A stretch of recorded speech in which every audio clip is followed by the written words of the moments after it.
4 milioni di euro pronti per le imprese e i lavoratori, un'azione concreta di EBA, Valente Bilaterale Artigianato Veneto, per offrire un primo sollievo all'aumento dei costi energetici. Ma è un'azione che non basta, risposte le associazioni di categoria e le forze sindacali se le aspettano ora da Regione e Stato nazionale. Il 26 ottobre è previsto il nuovo tavolo regionale durante il quale si dovrà decidere se introdurre l'addizionale IRPEF. All'interno delle relazioni sindacali della contrattazione dell'artigianato noi abbiamo fatto una scelta, quella di dare subito delle risposte.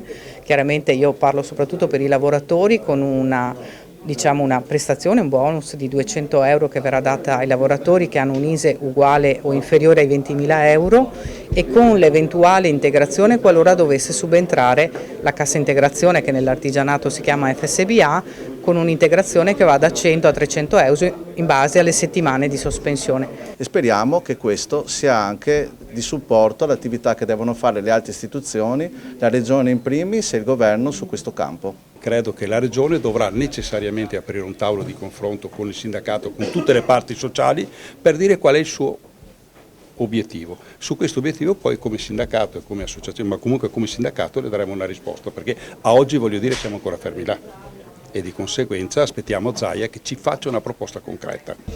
Servono delle risorse per intervenire perché altrimenti qui ci sono dei problemi.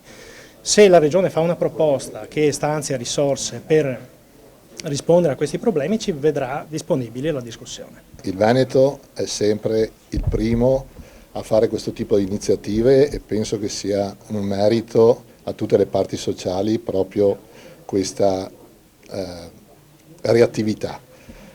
Cerchiamo di fare da apripista, speriamo che anche altre regioni, se hanno la disponibilità, perché poi le cose virtuose si fanno se c'è il soldino, se non c'è il soldino queste cose qua non si fanno.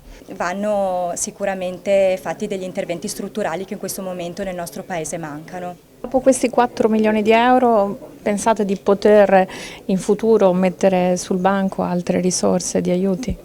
Beh, diciamo che bisogna capire un po' come evolve la situazione, però senz'altro noi siamo qua per sostenere l'impresa, per noi è importante, se il nostro ente bilaterale non ha più imprese vuol dire che non ha più lavoratori e cosa stiamo a fare, per cui cerchiamo di sostenere l'impresa e il lavoratore proprio per sostenere anche quella che è la vitalità del nostro ente bilaterale.